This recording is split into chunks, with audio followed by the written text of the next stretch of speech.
दोस्तों नमस्कार, मेरा नाम है अनूप आकाश वर्मा और आप देख रहे हैं द रिपोर्टर हिंदी।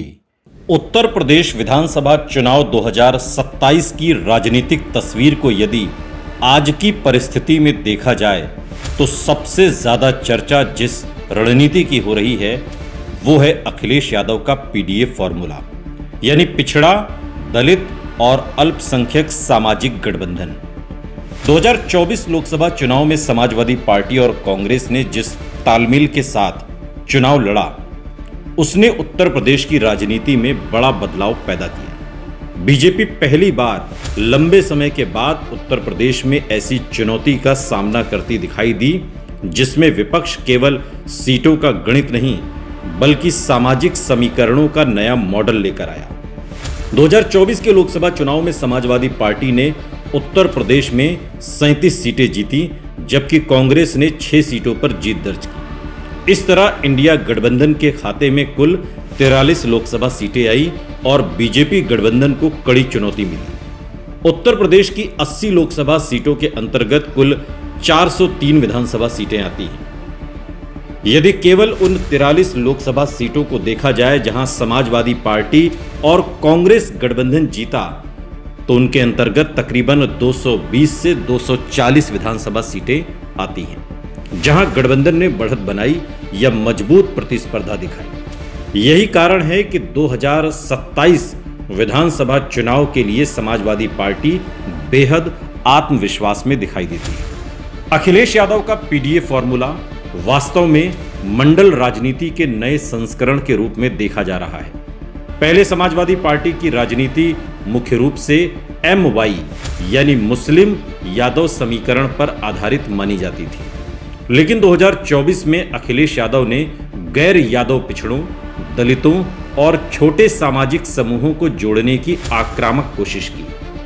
उन्होंने टिकट वितरण में भी पासी, कुर्मी, निषाद, मौर्य, शाक्य, कुशवाहा और दलित समुदायों को पर्याप्त प्रतिनिधित्व दिया।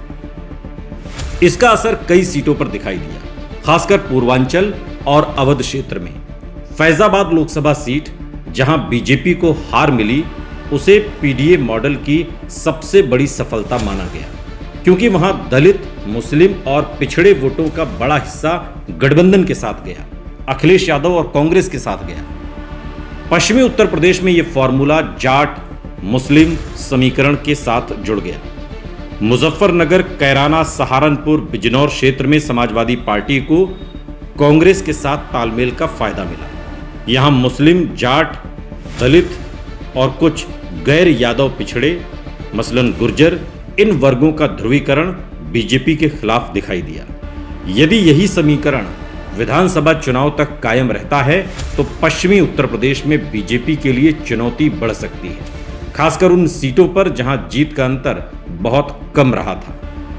अवध क्षेत्र में रायबरेली और अमेठी का महत्व सबसे ज्यादा है। राहुल गांधी की रायबरेली जीत और कांग्रेस का वहां पुनर्जीवन समाजवादी पार्टी के लिए भी फायदेमंद साबित हुआ।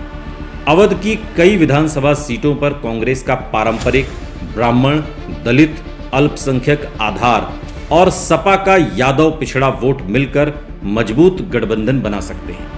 बाराबंकी, सीतापुर, सुल्तानपुर, प्रतापगढ़ और अयोध्या क्षेत्र में पीडीए मॉडल बीजेपी के हिंदुत्व प्लस लाभार्थी मॉडल को सीधी चुनौती देता दिखाई दिया। पूर्वांचल में अखिलेश यादव ने जिस तरह छोटे पिछड़े समुदायों को साधने की कोशिश की वो समाजवादी पार्टी की राजनीति में बड़ा बदलाव माना गया। आजमगढ़, गाजीपुर, बलिया, जौनपुर, भदोही और मिर्जापुर क्षेत्र में पीडीए का असर दिखाई दिया।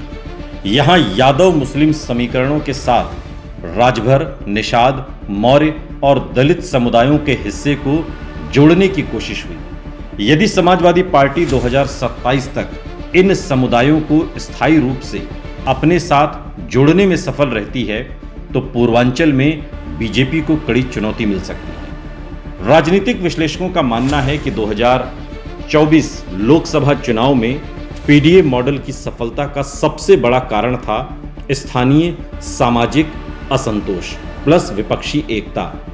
बेरोजगारी, पेपर लीक, किसान मुद्दे महंगाई और संविदा भर्ती जैसे मुद्दों ने युवाओं और पिछड़े वर्गों में असंतोष पैदा किया।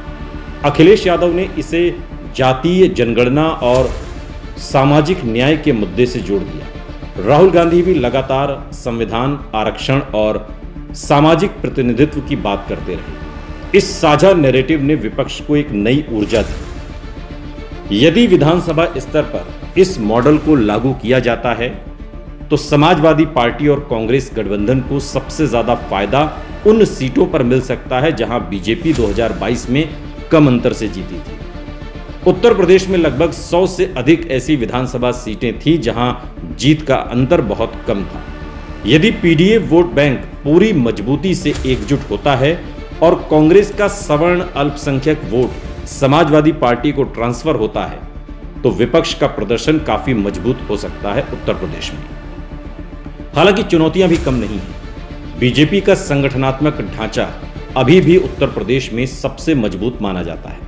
महिला लाभार्थी वोट, उज्ज्वला योजना, राशन योजना, प्रधानमंत्री आवास योजना और हिंदुत्व का बड़ा नैरेटिव बीजेपी की ताकत बना हुआ है।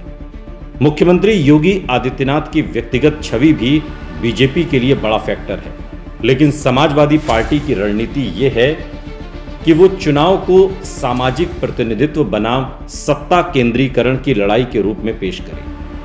अखिलेश यादव के मुख्यमंत्री बनने का गणित पूरी तरह पीडीए मॉडल की स्थिरता पर निर्भर करेगा। यदि समाजवादी पार्टी 2022 के मुकाबले गैर यादव पिछड़ों और दलितों में 5 से 7% अतिरिक्त वोट हासिल कर लेती है तो उसका वोट शेयर 35% के आसपास पहुंच सकता है। कांग्रेस यदि 6 से 8% वोट स्थायी रूप से संगठन में जोड़ती है और वोट ट्रांसफर प्रभावी रहता है तो विपक्ष 200 से अधिक सीटों की लड़ाई में गंभीर दावेदार बन सकता है। जातीय समीकरणों की दृष्टि से देखें तो उत्तर प्रदेश में पिछड़ा वर्ग लगभग 45% है, दलित लगभग 21%, मुस्लिम लगभग 19% माने जाते हैं। यदि पीडीए मॉडल इन वर्गों के बड़े हिस्से को एकजुट करने में सफल होता है तो ये बीजेपी के पारंपरिक चुनावी समीकरण को चुनौती दे सकता है। समाजवादी पार्टी का प्रयास यही है कि यादव राजनीति की सीमाओं से बाहर निकलकर समावेशी सामाजिक गठबंधन बनाया जाए। 2027 का विधानसभा चुनाव केवल सत्ता परिवर्तन का चुनाव नहीं होगा, बल्कि वो उत्तर प्रदेश की सामाजिक राजनीति के नए अध्याय की लड़ाई भी बन सकता है।